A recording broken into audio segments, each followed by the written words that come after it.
5화 잘 보셨나요? 이번 회차는 특히 천국과 지옥의 경계, 사랑과 죄의 무게, 자아 정체성 등 여러 주제가 교차하면서 시청자들의 몰입도를 극대화하고 있습니다. 첫 번째, 해숙의 지옥행 죄의 무게와 내면의 자체. 해숙의 지옥행은 단순히 규칙을 어겨 지옥에 갔다는 표면적 사건이 아니라 그녀가 스스로를 죄인으로 낙인 찍으며 천국이라는 축복을 감당하지 못한 내면의 드라마입니다. 자판기를 파손한 행위는 그 자체로 천국의 규칙을 위반한 것이지만 중요한 건 그녀의 마음입니다. 해숙은 그 행동이 단순한 분노나 실수가 아니라 오랜 세월 자신을 올감했던 죄책감이 폭발한 결과였다는 걸 암묵적으로 인정하고 있습니다. 그녀가 미분류자로 분류된 이유도 단순하지 않습니다. 미분류자는 판단이 유예된 존재, 죄의 무게가 확정되지 않은 자들이며 천국과 지옥 중 어디로도 쉽게 보낼 수 없는 인물들입니다. 그녀의 삶엔 분명한 죄도 있었고 헌신도 있었습니다. 하반신 마비의 남편을 오랜 시간 간호하고 혈연 아닌 영애를 끝까지 돌본 헌신은 보통 사람이라면 상상하기 어려운 희생이었죠. 그러나 해숙 본인은 여전히 나는 천국에 어울리지 않는다는 불안에 사로잡혀 있습니다. 결국 지옥은 그녀에게 외부의 형벌이 아니라 마음속 깊은 곳에 있던 자기 혐오의 실체로 그려집니다. 두 번째, 낙준의 결단. 사랑의 무게는 죄를 이길 수 있는가? 낙준의 선택은 상식적인 기준에서는 도무지 설명할 수 없습니다. 그는 단지 해숙의 남편이 아니라 그 어떤 이성적 논리도 초월한 사랑의 전사로 그려집니다. 염라대왕은 말하죠. 이 지옥의 모든 고통을 견디면 내 아내를 돌려주겠다. 이 거래는 누가 봐도 불공평합니다. 천국인으로 태어난 낙준에게는 면책 특권이 있었고 그는 아무것도 하지 않아도 안전할 수 있었습니다. 하지만 그는 스스로 그 특권을 내려놓고 지옥의 문을 넘어갑니다.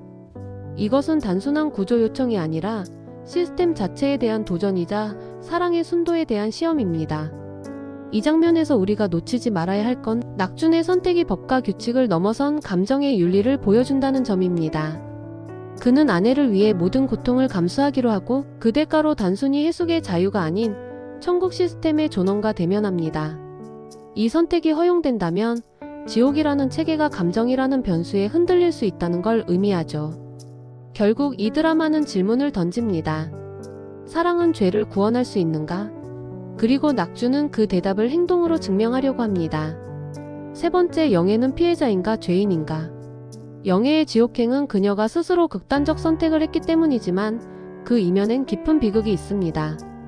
단순히 생을 포기한 것이 아니라 삶에 쫓기고 버려진 끝에서 내몰린 선택이었기 때문이죠. 그녀는 가짜 무당의 유혹에 넘어가 스스로 극단적 선택을 했고 이는 천국 시스템에서 무거운 죄로 분류됩니다. 하지만 그 죄를 어떻게 해석할지는 단순하지 않습니다. 그래서 그녀 역시 해숙과 마찬가지로 미분류자로 판정된 것이죠. 미분류자란 단순히 죄가 애매한 자가 아니라 제도와 윤리가 정의하지 못한 회색지대의 사람들입니다. 영애는 죽음을 택했지만 그 책임이 온전히 그녀의 것이라 보긴 어렵습니다. 그래서 염라대왕은 그녀에게도 기회를 주려 하는 것으로 보입니다. 지옥에서 해숙과 마주한 영애는 눈물을 흘리며 떨고 있었고 이는 단순한 공포가 아닌 과거의 죄와 지금의 마주침이 가져온 심리적 충돌 때문일 것입니다. 결국 영애는 아직 판단받지 않은 영혼이며 그녀의 구원 가능성은 해숙, 낙준의 이야기와 함께 맞물려 흘러갈 것으로 보입니다. 네 번째, 소미의 정체. 그녀는 누구이며 왜 천국과 지옥을 오가는가?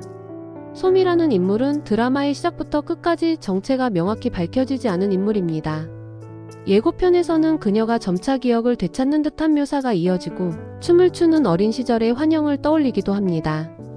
또한 요리를 능숙하게 해내는 모습에서 그녀가 단순한 기억 상실자가 아닌 특정한 이전 삶을 지닌 존재일 수 있다는 가능성이 제시됩니다.